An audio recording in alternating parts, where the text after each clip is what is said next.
Don't get a little political. Well, not really, but yeah, kind of. I know. So here's my political statement. A lot of people have talked, for example, about term limits. They feel that elected officials should have term limits. And I say that's not necessary. We already have that. They're called elections. Now, people argue, and they give all sorts of reasons. Well, there's money, there's this, and there's other. Okay? But here's my point. What do you think? You know all that's going on. We have an internet. You can get on that internet and you can find anything you want. Now, some people don't believe the news. Some people believe all the news. Some people believe certain news, okay? That's your choice. But here's the point I'm making. When we look at Torah, what do? We analyze. And there's a guy that lived about 1,500 years ago named Rabbi Ishmael.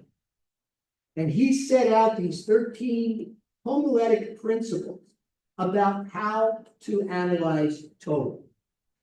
Different ways. A phrase here, in this part of the Torah, say in Genesis, and the same phrase, say in Leviticus, they're connected. If you have a general statement that's defined by a specific statement, that qualifies the statement. Okay? And there's 11 other principles, but here's the point. Rabbi Ishmael is telling you to do what? He's telling you to think for yourself.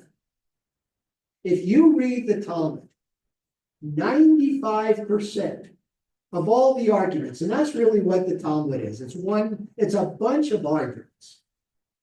You have a Mishnah, which is what somebody postulates, and then you have the Gemara, which is the discussion.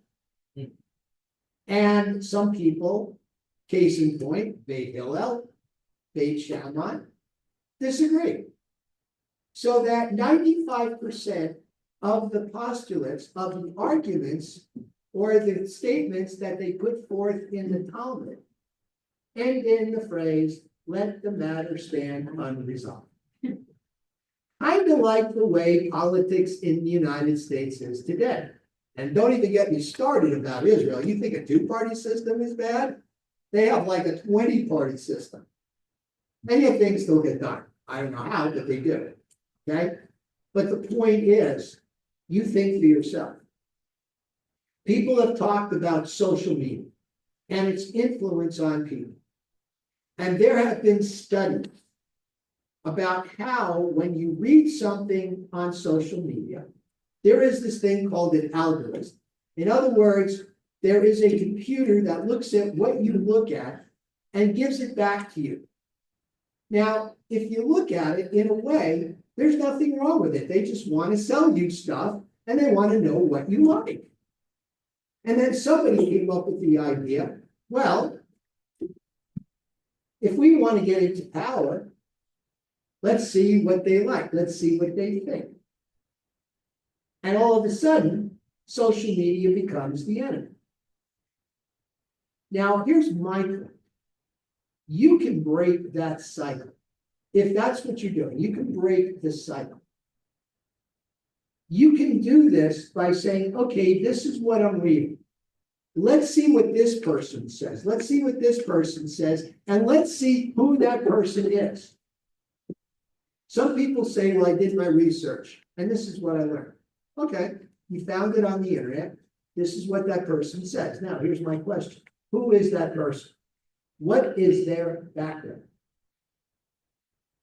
When I was in college, and I have a master's in business, and that master's program, and I'm just saying this to make a point, was based mostly, I think I had out of all the 2 years of courses, I think there were only 3 courses where read the book and take a test based on what you read. All the other classes was a research paper, not to mention the thesis, the 70-page thesis that I had to write. That was complete with charts and graphs and footnotes and a study. Okay? I don't know what they're doing in school today. I haven't been in school for a while.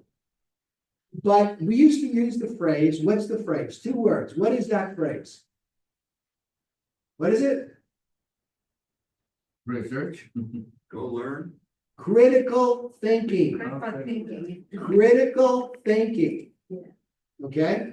I mean, I could make up research, I could make up studies. But if you've got a professor or an instructor, will check out that study. And they will say, who is this person, John Smith, that says this? What are their qualifications?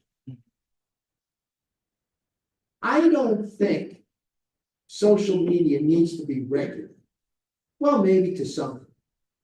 Okay? We can talk about free speech. But the point is, you want to do something about it. Do you want to give control over to an entity? Or do you want to make your own decisions? Now, I know I'm talking like what they call a libertarian, but rather I'm talking about somebody who's telling you to use your brain. Use your mind. God gave us frontal lobes for a reason. And I'm going to tell you something else. Judaism is probably the only religion that says think for yourself. A lot of other religions say this, oh, we said it, we believe it. They said it, we believe it. That's it. Obey. Judaism doesn't say that. I never, well, sometimes I slip and I say obey the commandments. I say follow the commandments. Because we need to think, we need to use these frontal lobes. Why do you think we're doing Genesis right now? God gave humankind the capacity, right, to think. God said, you will be master over all creation. God didn't say we'll get on social media and do an algorithm and that'll be the master of creation. God didn't say that. God said, this is what you're going to do. Take care of the garden. Don't eat the tree of knowledge. Don't eat from the tree of knowledge. Don't eat from the tree of Facebook, X, whatever else is out there. Instagram, okay? Don't eat that. Don't drink the, is that the phrase? Don't drink the Kool-Aid? Okay? As we go into this new year, okay, I am looking at some of the most intelligent people I know. I know because I've talked to all of them. And I know what you think. I know how you think. And you think. That's what you do. You think. You know, the WHO said it the best. We won't get fooled again.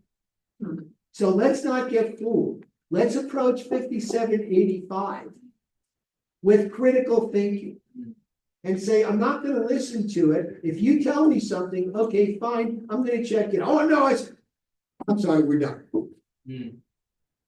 Okay? Because you're not talking intellectually to me, you're talking emotionally. And that's a whole different ballgame.